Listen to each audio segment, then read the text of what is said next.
It wasn't so long ago that Californians regularly elected Republicans to statewide office. Today, however, every statewide office is held by a Democrat, and the Democrats enjoy a two-thirds supermajority in both houses of the California legislature, the first time that has happened in 150 years.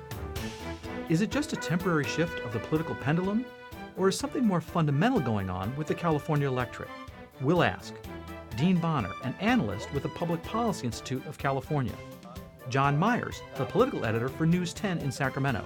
And Dan Walters, a political columnist for the Sacramento Bee. California's political climate. Just not right. Additional funding for the Maddy Report made possible by a grant from Paramount Agricultural Companies, growing healthy food for you and your family. From Fresno, the Maddy Report, with Executive Director of the Maddy Institute, Mark Kempler. Welcome. The Public Policy Institute of California is well known and well respected for providing high-quality research and information that drives policy debates and politics in California. We're joined by Dean Bonner from the PPIC, who's going to share the results of a recent survey that they had, actually surveys. So when it comes to two major parties, first, welcome to the Maddy Report. Thank you. When it comes, I want to get right into it. It's very interesting stuff. When it comes to the two major parties, the Democrats and Republicans, who's gaining and who's losing in California? Well, it's kind of hard to say that the Democrats aren't a little bit with the upper hand here, considering the November 2012 election. They had a clean sweep of statewide offices, plus they gained a two-thirds majority in the legislature. Add to that the fact that, in recent years we've seen kind of a steady registration reports among Democrats, while we've seen a decline among Republicans. So I think overall the Democrats are probably in better shape right now. It might be a high watermark. It's been 130 years since someone had two-thirds majorities in both the Senate and the Assembly. The Democrats have that right now. Yeah. So how ideologically divided are Democrats and Republicans? Well, this is a much talked about subject, and Democrats and Republicans are ideologically divided, with Republicans being a little more cohesive. What I mean by that is about 7 in 10 Republicans view themselves as conservative, while only about half of Democrats view themselves as liberal. Interesting enough, about 1 in 5 Democrats actually view themselves as conservative. The flip of that would be that less than 1 in 10 Republicans view themselves as liberal. Yeah, it's interesting. Will Rogers many years ago said, "I'm not a member of any organized party, I'm a Democrat." So it still holds true almost 100 years later. There's been a lot of talk about the rise of the independent voter in California. What do the statistics show? Right now, independents have seen a sharp increase over the last 10 years. And, currently they make up about 19% of likely voters in our surveys, and that's up from 14% just 10 years ago. Wow, so that's a pretty big increase. Are independents, though, really independents? Or do they kind of lean one way or the other? That's a great question around election time. Who are these people that are making the decisions in politics? And in our surveys, they do tend to say that they're more middle of the road than liberal or conservative. However, when they're pressed a little bit, a plurality of independents do say that they're closer to the Democratic Party than the Republican Party. But often in times, they're actually divided. Like when it comes to healthcare reform, for example, they're kind of divided recently. But they do side with Democrats on issues like same-sex marriage and legalization of marijuana, while they side sometimes with Republicans on, say, an issue like the death penalty. So they are a very kind of interesting group, and I think worthy of all the attention they get. It's kind of like a purple hue, but it has a little bit on the blue shade, apparently. So how does party affiliation vary across major racial and ethnic groups in California? Well, what we know is that about 8 in 10 Republicans are white. Fewer than 1 in 10 are Asian or Latino. When we look at the Democratic Party, they're more racially diverse, which shouldn't be that surprising. We find that about half of likely voters in the Democratic Party are white, about 1 in 4 are Latino, and about 1 in 10 each are Asian or African American. So in the Republican Party, about 10% are Latino, and in the Democratic Party, about 25%. Yes. And population is growing in California. Latino population is the one that's really growing, so demographics suggest that the Democratic Party maybe is in better shape. Potentially, yeah. As long-term demographics play out, I think you'll see that. How do party profiles differ by gender and education, income, and age? There's a lot of things there. Yeah, well, in general, we can say that Republicans are more likely to be in more affluent households. They're more likely to be men than women, and they're typically older, while Democrats tend to live in lower income households and are more likely to be women than men. That's kind of the general profile of those two groups. That's a quick summary. Well, I assume that Democrats and Republicans live in different parts of the state. How stark is the difference? Do they really self-segregate politically? Well, overall, California is called often a purple state, but there are Democratic and Republican strongholds. Likely voters in our survey, Democratic likely voters in our survey, just over half live in the San Francisco Bay Area and Los Angeles. So that's really two big strongholds for the Democrats, while just under half of Republican likely voters live in the Central Valley or Orange San Diego counties. So Democrats in San Francisco point to the Republicans in the Valley, and the Republicans in the Valley point to the Bay Area Democrats. Yes, definitely. Okay. What are the ideological leanings of California's all-important likely voters? We're going to have that conversation in a moment. This is the Maddy Report.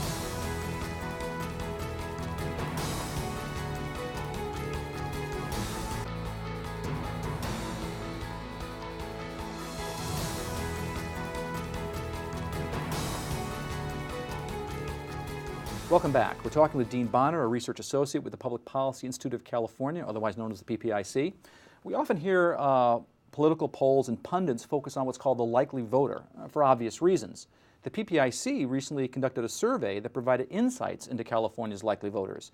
So how has voter registration changed over the last few years? Are more eligible voters registering to vote? Well, as of late, according to the Secretary of State, we've seen in the short term, we've seen that the Democratic registration has held steady while the Republican registration has had a bit of decline. But if we look at the longer term, we have seen the fact that both major parties have seen a decrease in the share of registered voters, while independents have seen an increase. And regarding eligible voters, this has been talked about a lot with the Secretary of State rolling out the online voter registration to try to get more people to be able to register to vote easier. And so, but in the past two elections, we found about 3 in 4 eligible voters were actually registered to vote. And over the last 10 or 20 years, that's kind of fluctuated between 70 and 80%. Yeah, and that obviously is different in different parts of the state as well. But we won't get into that for the moment. I want to talk more about this likely voter. What party are they likely to vote for? And where do they stand ideologically? Well, ideologically, likely voters tend to be more Republican. They also tend to be white, upper income, more affluent, and homeowners. And so this is a group that is different than the overall population. And so you may have read our research a few years ago about the exclusive electorate, in that those that turn out at the polls are actually different from those that actually the overall population. And regarding registration and ideology, they're middle of the road for the most part, they like to say, but they do lean towards the Democratic Party rather than the Republican Party. What about the other group, the infrequent voters or the unregistered adults? Which party has most to gain if those folks get engaged? That's a very interesting question. One would think that because of the fact that a plurality of infrequent voters and half of unregistered voters say they're closer to the Democratic Party than the Republican Party, the Democrats have the most to stand. But once again, a plurality in both of these parties kind of are more middle of the road than either liberal or conservative. And so one point that we can't overlook is the fact that when you look at unregistered adults in California, about 6 in 10 are Latinos. And so this is a group that traditionally aligns itself with the Democratic Party. So overall, perhaps looking forward, if we can get some of these folks into the political process, perhaps Democrats do have a little more to gain than the Republican Party. So ethnicity does play a role in who's likely to vote. Yes, definitely. Likely voters are disproportionately white, while those not registered to vote are disproportionately Latino. So when you see people voting, it's not exactly mirroring the state population because not everyone votes in different groups. Yes, and that's an important issue considering the prevalence of the initiative process in California. What about where likely voters live? Where do they live? Likely voters kind of mirror the geographical distribution of the adult population, and about half, or just under half, I should say, live in the kind of population centers of Los Angeles and San Francisco Bay Area. What about things like a person's age, education, income level, home ownership? Do they determine likelihood to vote? The research tells us that older, more affluent, more educated voters, Californians would be more likely to turn out.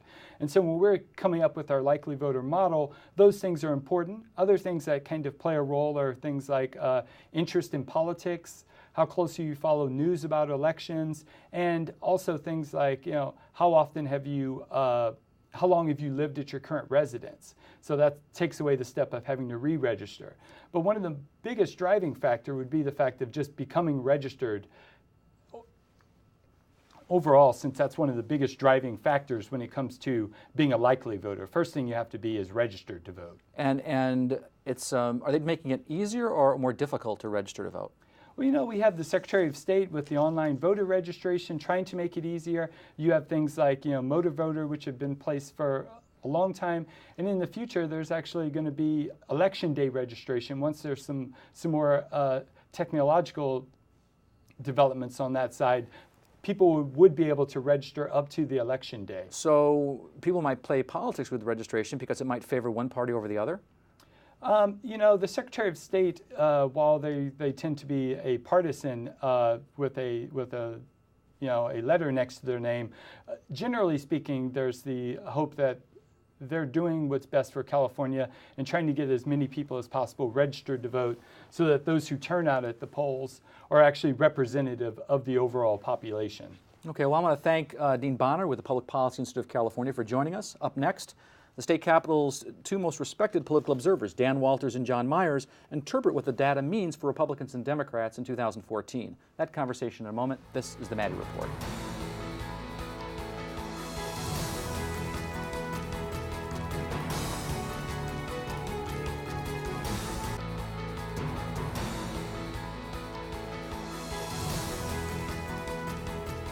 Welcome back. We're fortunate to now be joined by two veteran political observers. Dan Walters is a political columnist with the Sacramento Bee, and John Myers is political editor for News 10 in Sacramento, and get their interpretation on what the PPIC results mean for California politics in 2014 and beyond. Welcome back to the Maddy Report. Thank you. Thanks.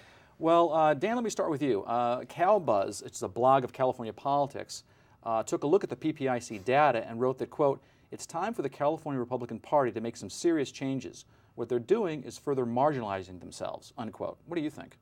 Oh, I think that's probably true, but I've always been kind of amused with the idea that people who are liberals and Democrats, as is the CalBuzz people, are always giving prescriptions to the Republican Party on how to make themselves more relevant, and I've always take that a little bit with a grain of salt. That's notwithstanding that, obviously the Republican Party has become marginalized in California. They're down to well below 30% in registration. A few more years, the independents will outnumber the Republicans in party registration. And that's a quandary for them. The quandary is probably not so much to gain party registration. That's probably not going to happen. What the real task of the Republican Party is to make themselves more acceptable to the independent voters who are becoming a larger and larger factor in elections. When Republicans have done that, as Arnold Schwarzenegger did, for example, Steve Poizner did, they can win elections. If they don't do that, they are absolutely doomed. They're beyond the marginalized, they're doomed. So that's really the key to the thing. It's not that they're going to get a big surge of registration, it is that they need to get those independents. Because remember, the Democrats have lost market share too over the years. When Jerry Brown was governor the first time out in the 70s, Democrats had almost 60% of the state's voter registration. Now it's barely 40%. So the independents are now the key to all elections. You know, I want to add, because you said it was CalBuzz was kind of a Democratic-leaning blog. Let me talk about Alan Hoffenblum, who's a longtime Republican consultant on state politics. John, he said, quote, "Until we, the Republicans, solve our Latino problem," which Dan's talking about, "we're not going to be a viable state party." And so it's hard to understand how that's possible without fixing immigration. So we've got the congressional Republicans not really moving on comprehensive immigration reform at this point. Is Hoffenblum right, notwithstanding that 15 state Republicans want to see a change there? I think there are a couple of factors at play here. I mean, Dan makes a great point about independence, and you know, whoever can win the hearts and minds of those voters, and independence is almost kind of a misnomer because most of them tend to lean Democratic, but for one reason or the other, they've abandoned party politics. Winning those people is important, but the demographic issues, which I think is what Alan Hoffenblum points to as well. If you look at the demographics, here in 2013, Latinos, somewhere in the year, we don't know what day, what week, what month, right now maybe, have become the dominant force in California, the plurality of Californians. And so as you look at the demographics changing, any political party is going to have to figure out how to impact those voters, what those residents want. Immigration is a very big issue. All the polls show with Latino voters, but then it's not just Latino voters. I mean, obviously you've got the ag community. You've got other people who want to see something going on in immigration. They don't see it in Washington, and certainly you saw the governor wade into that this year in 2013 with that number of bills that he signed that he said they're waffling. I'm going to take action. So I think all of these issues are fascinating as the demographics of California changes. I think that'll make the politics change. You know, it's interesting. There's a new thing called the Tea Party California Caucus that was formed, and it was at the state Republican convention recently, and it made a number of resolutions. One of them was advocating for a voter identification law for California, and another, quote, supporting following the immigration laws that we already have on the books, unquote. What are the implications of such resolutions? Is this just inside baseball, or do they matter? I think they matter not so much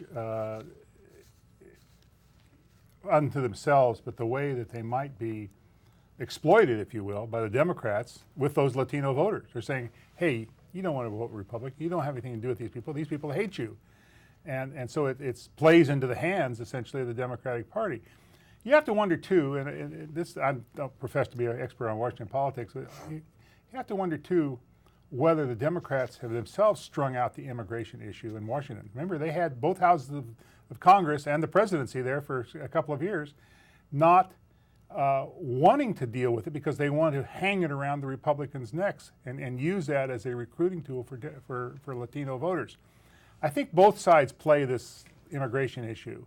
And to a certain extent, the immigrants who are in a dilemma, certainly themselves, the illegal immigrants, are essentially being pawns by both sides, by both parties in this thing. Both parties are kind of playing them and hoping that they will somehow accrue to their advantage over time. But in California, at least, I'm talking nationally it might, but in California at least, certainly the Republicans will continue to be marginalized unless they can start appealing to Latino voters in some numbers. At one time, Republicans got about 25 or 30% of the Latino vote in California. They need to get back up to something like that level. It's just interesting that I think it's a narrative that is cumulative somehow. When you look at all the back to 1994, Prop 187, the great angst the Republican party's had, it's almost a cumulative thing now where it builds up year after year. The narrative of good columnists and others is like, what's going on with the party? You know, I want to ask you, John, about the Affordable Care Act or Obamacare. It's energized the Tea Party movement, but there are a huge number of minorities, according to a Kaiser Family Foundation poll, that support it. Hispanics support Obamacare or the Affordable Care Act. With identification of repeated attempts to repeal Obamacare, is that going to impact the Republicans' minority support? I don't know. I think the most interesting thing about the Affordable Care Act is the large support it has in California. When you look across the spectrum, I mean, Hispanic voters, other voters, I mean, it still has more support here than it does in other parts of the state of the country. And we have invested more at implementing the Affordable Care Act than any state in America, and the entire national success of it depends on how well I think it works in California. I don't know whether that becomes a political trend that's following the national narrative next year, because we certainly saw the Affordable Care Act as part of the 2012 election cycle. Several congressional races with large Hispanic votes in the Central Valley. It didn't really hold traction. I mean, it was the national ad campaign that we saw on television, but it didn't really change the dynamics there. Does it change it based on what's going on in Washington now? I think it maybe is more of a California issue. How well does it work in the Golden State? Okay, well, when we come back, while the Republican Party faces some daunting challenges, there are some positive signs of life for the California Republican Party. That conversation in a moment. This is the Maddy Report.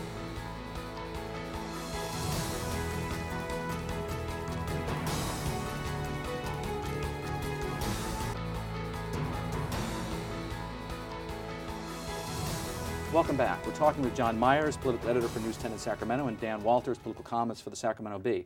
Well, John, if you take a look at the PPIC numbers, more California voters identify as conservative than liberal. So is the lack of a statewide success by California Republicans more messaging and candidates, or is it the actual message? If I knew that, I'd be a political consultant making more money than being a journalist.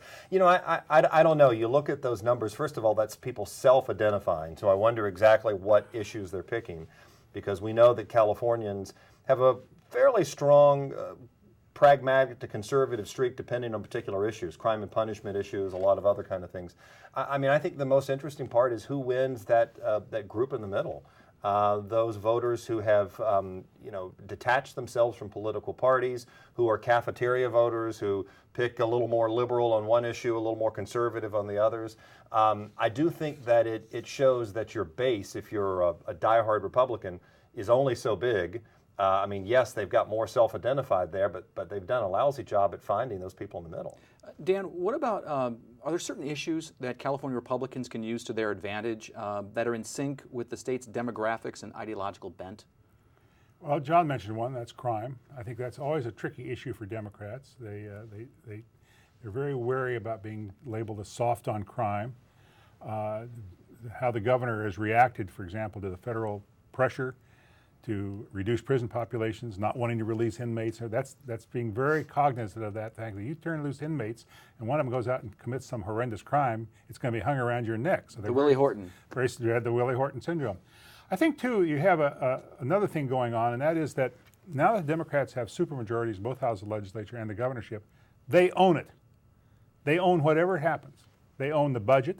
They own everything that goes on. And they have to be very careful about that. And they are being pretty careful about that. You didn't see any big rush to raise taxes again, for example, this year. And so I think the whole idea that they own it, so to the extent that the public is disaffected from the status quo, who they feel bad about themselves in an economic context or in some other context, Democrats are the ones that they could blame, and the Republicans can help blame them if they know how to deal with it, because no matter what happens now, good or bad, the Democrats now own it in California.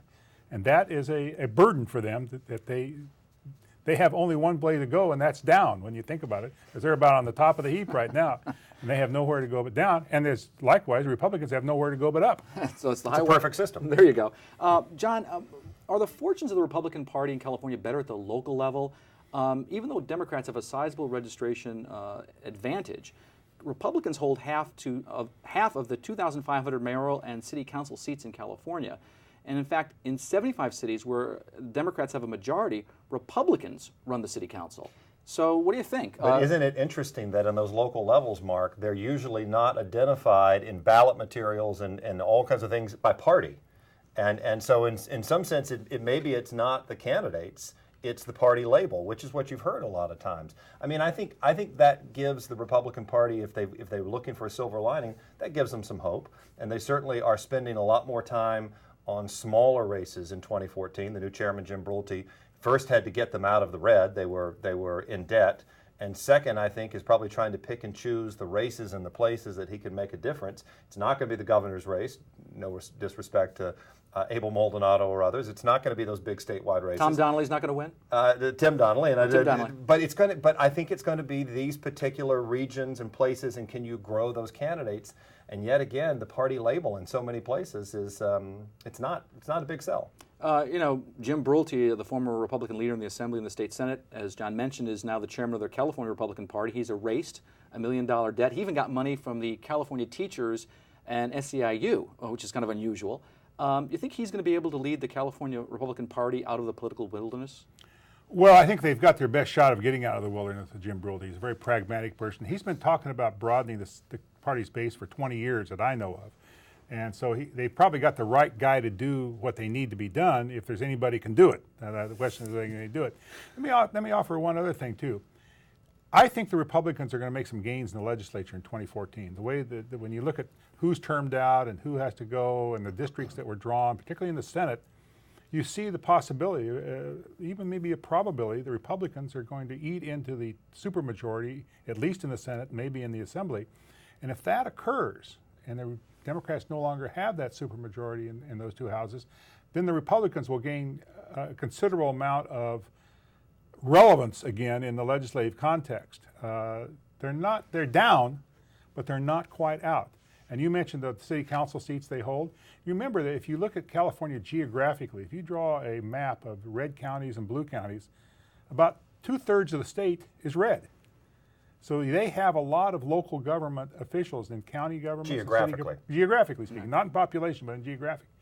And so there is there is that base there. It's not huge in terms of numbers, but it's huge in terms of geography, and it's huge in terms of local officials, county supervisors, city council members, and that sort of thing. So again, they're down, and they may stay down. I mean, they're going to have a long road to hoe, but they're not quite out of the game yet in California. We've only got about 30 seconds left in the segment, and I want to ask you, John, we've talked a lot about Republicans, but what about Democrats? Do you think there's going to be pressure on them to be more liberal or more moderate in 2014? Well, Dan had the line already, nowhere to go but down. I think I would stick with that, but I think that you saw pressure this past year in the legislature with Democrats. I mean, clearly, as it was mentioned, there was a lot of clamor among the most liberal factions about taxes, about other issues. The leadership kind of squelched that. I think that's a real issue to try to resolve there. You've got a Democratic governor who doesn't operate like a traditional Democratic governor. So I think there's a lot of navigating for Democrats, and I do think they're on the defense with some of these seats, especially in the state Senate. I think it's going to be an interesting year. Well, I want to thank Dan Walters and John Myers, as well as Dean Bonner with the PPIC for joining us. I also want to recommend Dan's daily video blog, the Dan Walters Daily, and John's weekly podcast, Capital Connection, if you want to stay current with state politics. You can log on to our website, which, by the way, links to Dan's and John's work by just subscribing by going onto our website at maddyinstitute.org. And now, another perspective. I'm Paul Hurley, former community conversation editor for the Visalia Times-Delta and a member of the board of the Kenneth L. Maddy Institute. An editorial I presented just after the 2012 election speculated on what would happen now that one party, the Democrats, had gained control of the governor's office and both houses of the legislature. I explored the consequences of having only one party in power without an opposing viewpoint. So, what has happened in the years since? This year's legislative session was among the most efficient in at least 20 years. The legislature passed and the governor signed a budget on time. A number of measures on tax and fiscal policy, raising the minimum wage, and social issues such as driver licenses for undocumented immigrants were presented and passed, although few of them with bipartisan support. Granted, it is only the first of a two-year session, and the second year is always the more contentious. Regardless, government seemed to work more smoothly. It didn't hurt that the state seems to have developed a budget surplus.